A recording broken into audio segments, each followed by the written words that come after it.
السلام علی من هو افضل الوسائل وعلى آله واصحابه ذوي الفضائل اما بعد فاعوذ بالله من الشیطان الرجیم بسم اللہ الرحمن الرحیم قال اللہ تبارک و تعالی فی القرآن المجید والفرقان الحمید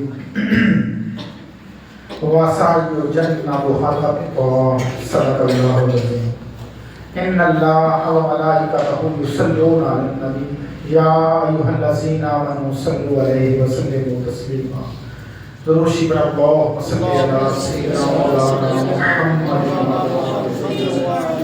مولانا محمد وبارک وسلم صلی علیہ اللہ جل جلالہ وما نوالہ وعظم شانہ وتم برہانہ کی حمد و ثنا اور حضور سرور کائنات مفخر موجودات زینت بسم کائنات دستگیر جہاں رب گسار زمان سید سربراہ حامی بے قسام احمد مشتبہ جناب محمد مصطفیٰ صلی اللہ علیہ وآلہ وسلم کی بارگاہ میں ہدیہ درود و سلام پیش کیا۔ اللہ تعالیٰ سے دعا ہے کہ وہ مجھے حق اور سچ بیان کرنے اور ہم سب کو سن کر اس پر عمل کرنے کی توفیق عطا فرمائے۔ آمین۔ یا صاحب الجمال و یا سید البشر من وجهک المنیر لقد نور القمر لا ينکر الثناء کما کان حقہ بعد از خدا بزرگ توئی قصہ مختصر۔ چند باتیں قرآن اور حدیث کے حوالے سے حضرت سیدنا صدیق اکبر رضی اللہ تعالیٰ عنہ کی افضلیت کے حوالے سے بیان کریں گے۔ پچھلا جمعہ ان کی شان کے حوالے سے تھا اور آج جو ہے یہ ان کی افضلیت کے حوالے سے افضل بشر بعد الانبیاء ابو بکر رضی اللہ تعالیٰ عنہ کہ انبیاء کے بعد سب سے افضل ذات جو ہے یہ حضرت سیدنا صدیق اکبر رضی اللہ تعالیٰ عنہ کی ذات ہے۔ اور اللہ تعالیٰ نے قرآن مجید فرقان حمید کے اندر ارشاد فرمایا وَسَيُجَنَّبُهَا الْأَتْقَى اور دور رکھا جائے گا اس سے وہ جو نہایت پرہیزگار ہے، یعنی جو سب سے زیادہ پرہیزگار ہے اللہ اس کو جہنم سے دور رکھے گا۔ یہ سورۃ لیل پارہ نمبر 30 آیت نمبر 17 کے اندر اللہ تعالیٰ نے اس شخص کی چند خصوصیات بیان کی ہیں کہ جس کو اللہ جہنم سے دور رکھے گا۔ پہلی علامت یہ ہے کہ وہ اللہ کے پیارے محبوب صلی اللہ علیہ وآلہ وسلم پر اپنا مال لوٹاتے ہیں۔ وَمَا لِأَحَدٍ عِندَهُ مِن نِعْمَةٍ تُجْزَىٰ اور دوسرا وصف یہ ہے کہ اس پر کسی کا ایسا احسان نہیں جس کا بدلہ دیا جائے۔ إِلَّا ابْتِغَاءَ وَجْهِ رَبِّهِ الْأَعْلَىٰ اور یہ جو خرچ کر رہے ہیں ان کا مقصد جو ہے یہ کیا ہے؟ صرف اللہ اور اللہ کے رسول کی رضا حاصل کرنا ہے، یعنی کوئی دنیاوی مفاد نہیں ہے ان کا۔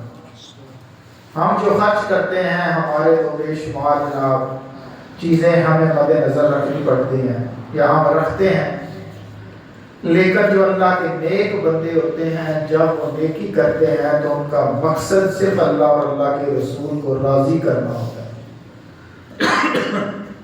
وہ کسی دنیاوی لالچ یا تعلق کی بنا پر خرچ نہیں کرتے۔ تو فرمایا یہ اللہ کے بندے جو ہیں یہ صرف اللہ اور اللہ کے رسول کو راضی کرنے کے لیے اپنا مال خرچ کرتے ہیں۔ وَلَسَوْفَ يَرْضَىٰ اور جب ان کا مقصد اللہ اور اللہ کے رسول کی رضا حاصل کرنا ہے تو رب بھی ان سے کیا ہے؟ راضی ہو، رب بھی راضی ہے ان سے۔ تو یہ آیت جو ہے یہ اجماع المفسرون علی ان المراد منہ ابو بکر رضی اللہ تعالیٰ عنہ فرمائے اس آیت کے اندر جو ہے یہ تمام مفسرین کا اس بات پر اجماع ہے۔ یہ امام فخر الدین رازی علیہ رحمہ نے تفسیر کبیر کے اندر اس آیت کے تحت فرمایا کہ تمام مفسرین کا اجماع ہے اس بات کے اوپر کہ اس سے مراد جو ہے حضرت سیدنا صدیق اکبر رضی اللہ تعالیٰ عنہ کی ذات ہے۔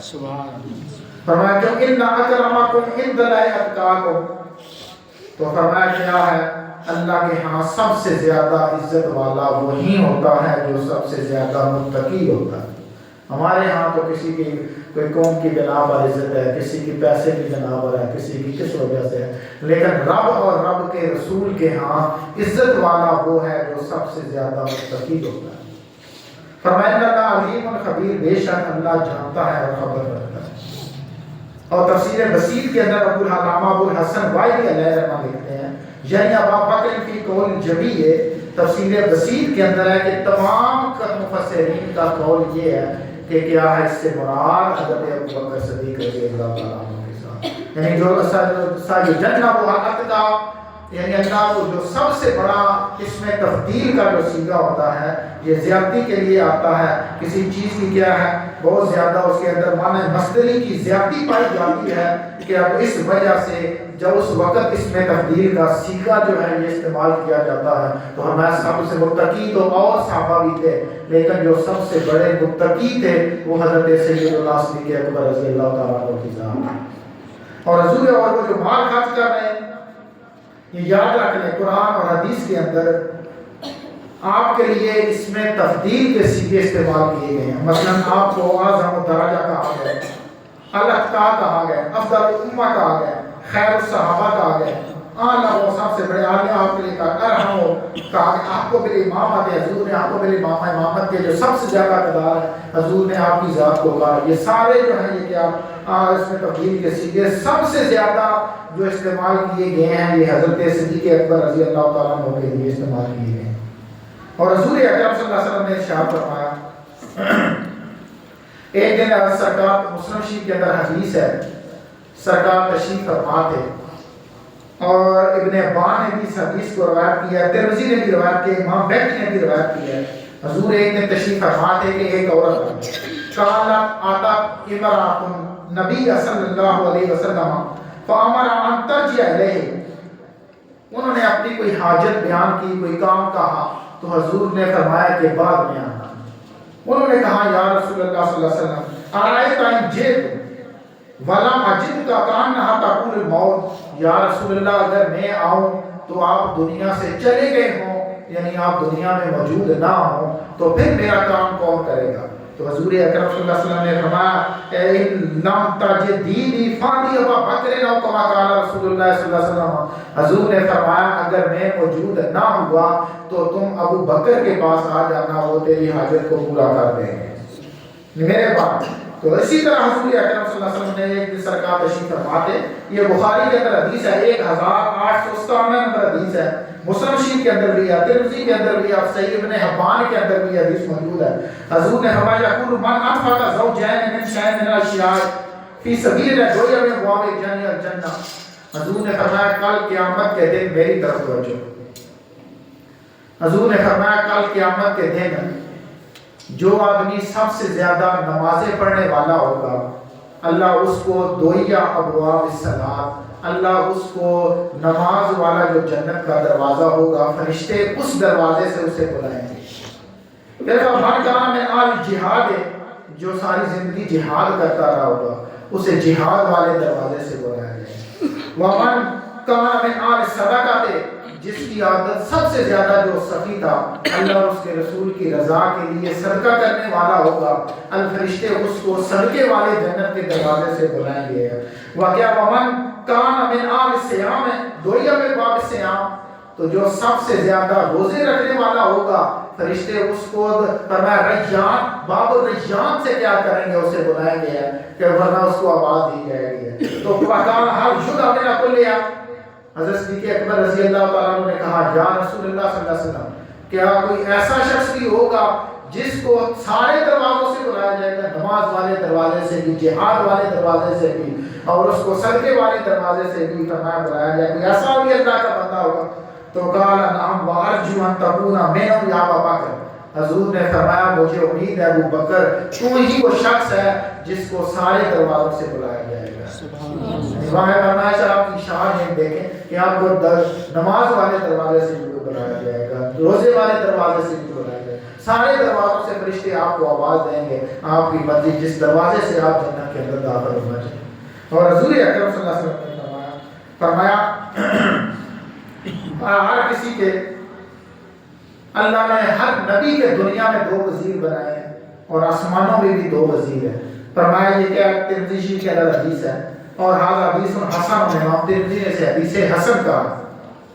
تو فرمایا کہ امام نبی الا له وزیران من اهل السماء و وزیران من اهل الارض. فرمایا اللہ نے ہر نبی کے 2 آسمانوں میں وزیر بنائے ہیں اور 2 زمین کے اندر وزیر بنائے ہیں. فاما وزیر آیا من اهل السماء فجبریل و میکائیل. فرمایا آسمان میں جو وزیر ہے میرے وہ جبرائیل اور میکائیل ہے. وہ وزیر آیا من اهل الارض. اور دنیا کے اندر حضور نے فرمایا جو میرے وزیر ہے وہ کون سے ابو بکر و عمر. فرمایا وہ ابو بکر اور عمر جو ہیں میرے دنیا کے اندر میرے 2 وزیر ہیں. سبحان اللہ نے آسمان میں بھی جو میرے وزیر بنائے ہیں وہ جبرائیل اور میکائیل ہیں اور دنیا کے اندر جو میرے وزیر ہیں وہ ابو بکر صدیق رضی اللہ تعالیٰ عنہ اور عمر حضرت عمر فاروق رضی اللہ تعالیٰ عنہ. اور رسول اکرم صلی اللہ علیہ وسلم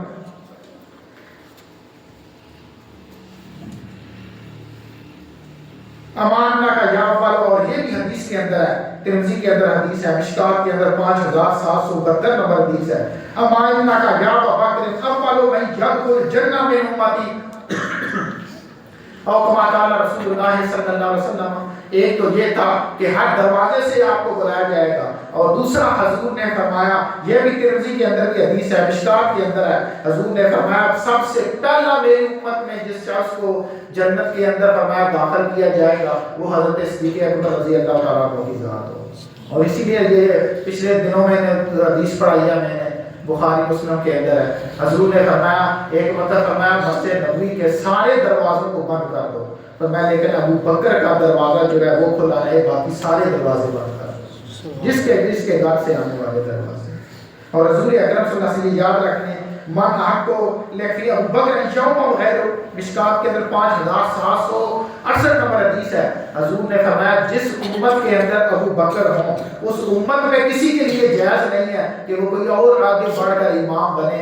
امام کی کچھ شرائط ہمارے یہاں کیا ہوتا ہے مسجدوں کے اندر, جس کی جناب داڑھی ہے جو جناب ریٹائر ہو کے آتا ہے اسی کو جناب مسجد میں آگے کھڑا کر دیتے ہیں. وجہ یہ نہیں ہے, امام کے لیے اللہ اس کے رسول نے کچھ شرائط رکھی ہیں.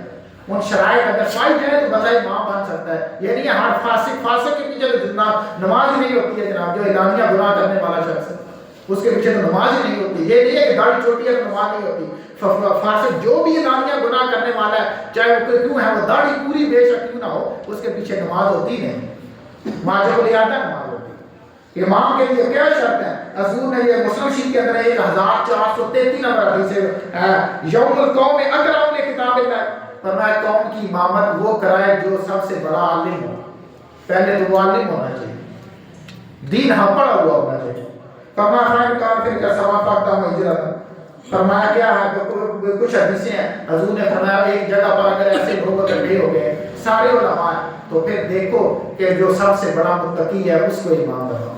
پھر قاری دیکھو میں امام کی جس کو نماز کے واجبات فرائض امام کو پتہ ہی نہیں ہوتے جناب ہے تو پھر کیا ہے جناب ہے. اس دن ایک مسئلہ مجھ سے پوچھا گیا, ایک امام صاحب ہے جناب ہے اچھا نہیں ہوتا نام لینا, یہ دین مسجد کے اندر مسئلہ پوچھا امام صاحب جناب تو کیا 3 رکعتیں پڑھا کر جناب سجدہ صاحب کر کے کیا ہوا انہوں نے سلام پھیر دیا. انہوں نے کہا کہ سجدہ صاحب سے نماز ہو جاتی ہے. انہوں نے مجھ سے پوچھا جناب یہ مسئلہ ہے. میں نے کہا کہ آپ ایک رکعت انہوں نے چھوڑی ہے, فرض رہ جائے نماز کے اندر تو کیا ہوتا ہے نماز دوبارہ پڑھنی پڑتی ہے.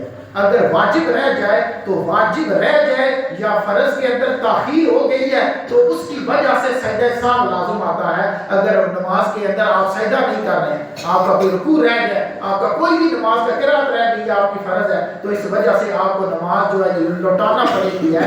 یا ایک رکعت رہ گئی ہے, رکعت نماز کے اندر پڑھیں گے یا سجدہ رہ گیا سجدہ ادا کر کے آخر میں سجدہ سہو کریں گے تب جا کر نماز ہوگی, ورنہ نماز نہیں ہوتی ہے اس طرح.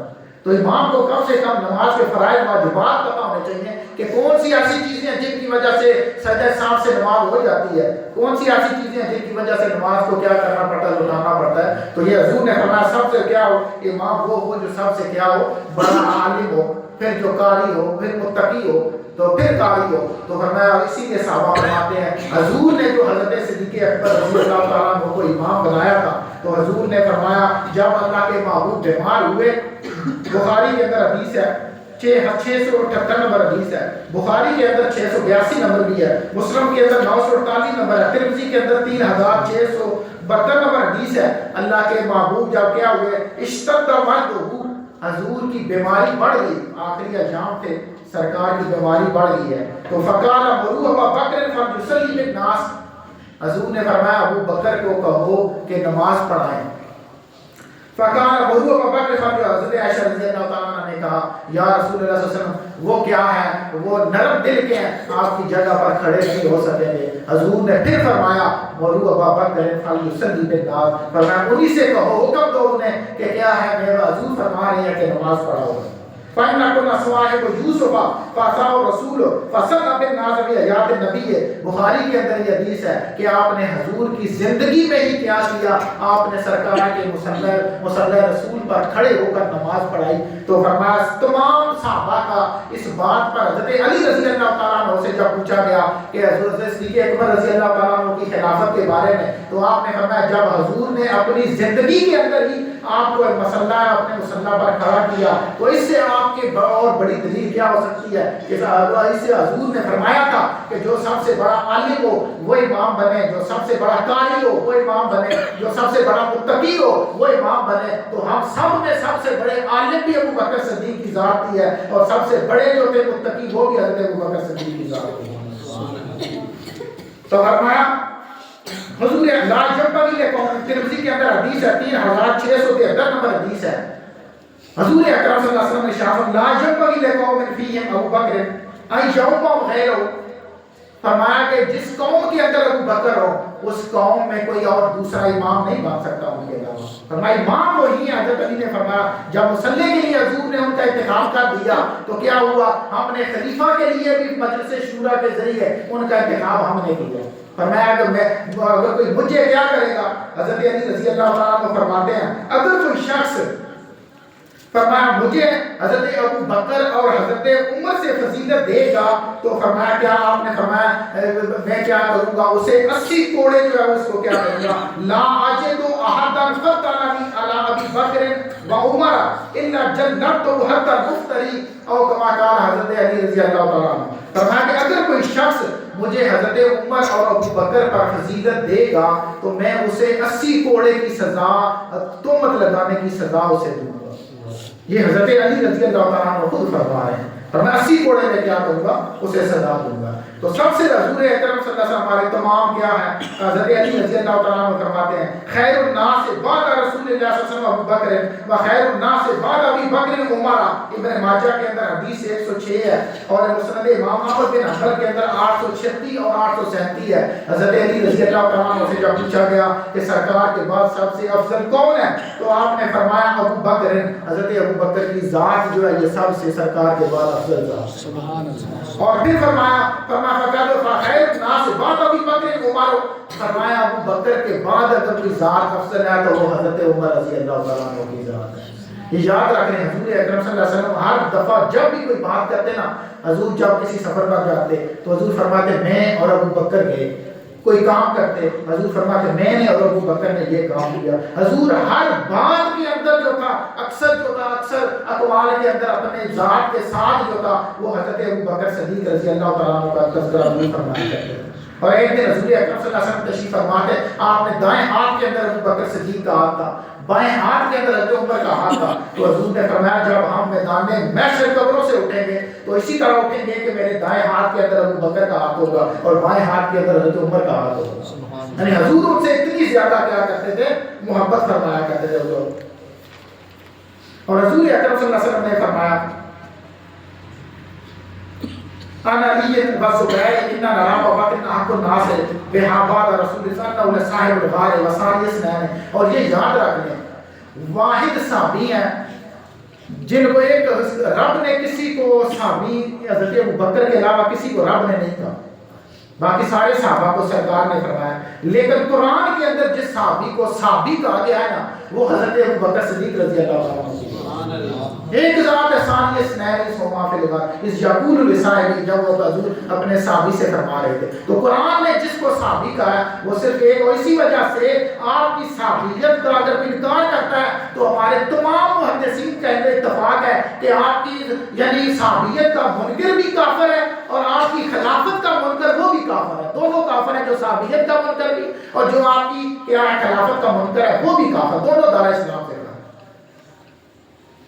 تو حضور اکرم فرمایا ثانی اثنین فإنا لا نعلم بشرفه وكبره ولقد امر رسول اللہ بالصلاۃ بالناس وهو حي. فرمایا حضور اکرم صلی اللہ علیہ وسلم نے کیا فرمایا تھا اپنی زندگی کے اندر ہی جب حضرت ابو بکر صدیق رضی اللہ تعالیٰ عنہ کو کیا کیا تھا افضلیت بخش دی تھی ہے، تو فرمایا ہم سب صحابہ جب حضور کی زندگی کے اندر ہی سارے صحابہ جو تھے وہ اگر سب سے افضل کسی کو مانتے تھے تو وہ حضرت صدیق اکبر رضی اللہ تعالیٰ عنہ کی ذات تھی. اللہ تعالیٰ سے دعا ہے جو کچھ پڑھا سنا اس پر عمل کرنے کی توفیق عطا فرمائے. سنتے پائے